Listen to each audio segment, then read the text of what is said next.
Hola, bienvenidos a Oli en Español. Soy Olivia, tu profesora de español. If you're new to my channel, welcome, bienvenido. Here, you'll learn Spanish in a practical, natural, and engaging way so you can start using Spanish now. In this video, you're going to learn los pronombres personales or Spanish subject pronouns. Learning subject pronouns is essential because they are the foundation of Spanish verb conjugation. Think of them as the blueprint for understanding how Spanish verbs work. Unlike English, Spanish verbs change their endings depending on who is performing the action. If you learn the subject pronouns first, it will be much easier to understand and remember verb conjugations later. Comenzamos. Let's look at the singular pronouns. Yo. Yo means I, and we use yo when we talk about ourselves. Tú, it's you, informal. Usted, it's you, formal.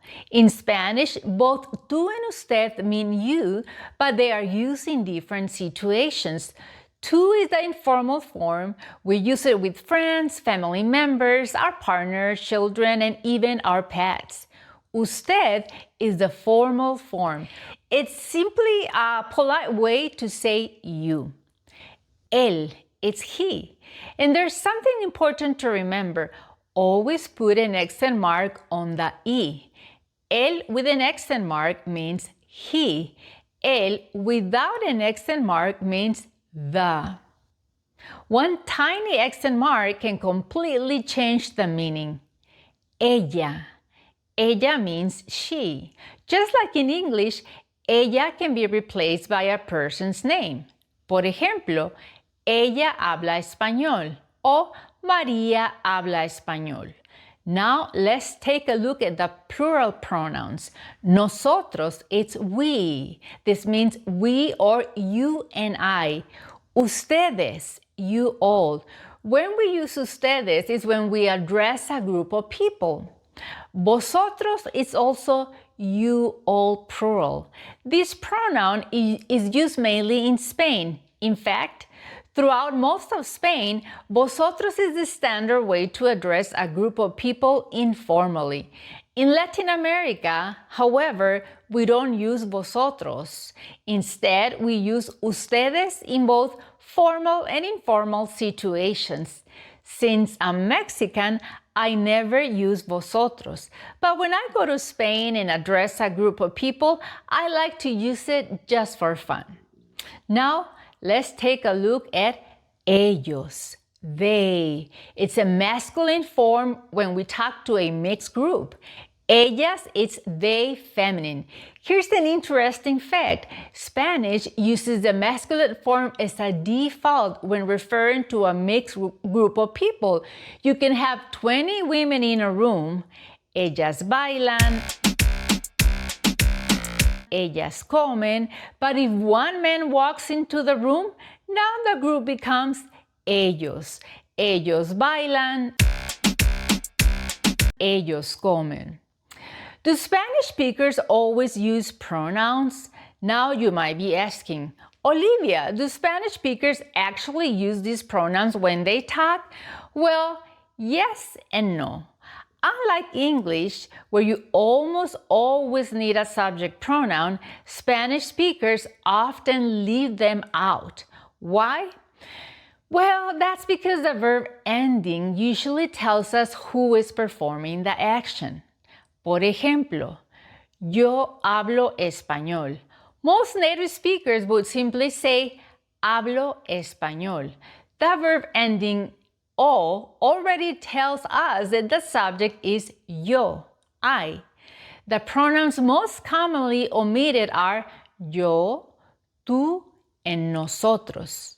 However, pronouns such as usted, él, and ella share the same verb forms, so speakers sometimes use a pronoun when they need to clarify who they're talking about. The same thing happens with ustedes, ellos, and ellas. Now, let's go to the board and look at a verb conjugation.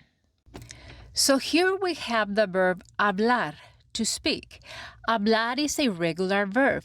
Let's look at the endings according to the subject pronoun. For yo, it's hablo. Any regular AR verb for yo will always have the same ending. For tú, it's hablas, AS. So any regular AR verb for tú will have the same ending. But now, take a look at usted, él, ella. They share the same ending, habla. Now, let's take a look at nosotros. With nosotros, there is no confusion, right? It's nosotros hablamos. So, amos is the ending. But now, let's take a look at ustedes, ellos, and ellas hablan. Again, they share the same ending, an. That is why in Spanish we need to specify who is the subject pronoun for usted, él, ella, because it can be usted habla, él habla, ella habla, o ustedes hablan, ellos hablan, ellas hablan. If you're just starting to learn Spanish, I actually encourage you to use the pronouns all the time. Using them will help you connect the person with the correct verb form.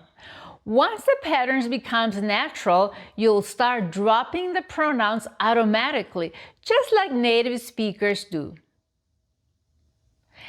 As you can see, Spanish subject pronouns are categorized by person, number, that is singular or plural, and gender. They can be either feminine or masculine. Let's repeat them one more time. Yo, tú, usted, él, ella, nosotros, ustedes, vosotros, ellos, ellas. A practicar. Which subject pronoun would you use in these situations? Número uno, I'm talking to you. You're my best friend. Número dos, Carlos and I. Number three, a judge in court. Número cuatro, myself. Número cinco, Pedro. Número seis, María and Ana. Número siete, Ana, María, Olivia y José. Número 8, Olivia y José.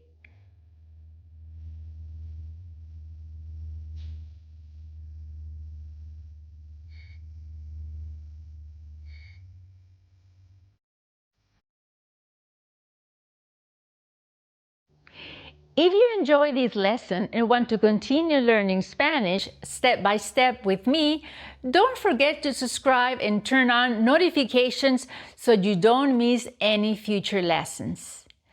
And if this video helped you, please give it a thumbs up. It really helps support the channel and allows me to create more content for you. Nos vemos en la próxima lección. Hasta pronto. Adiós.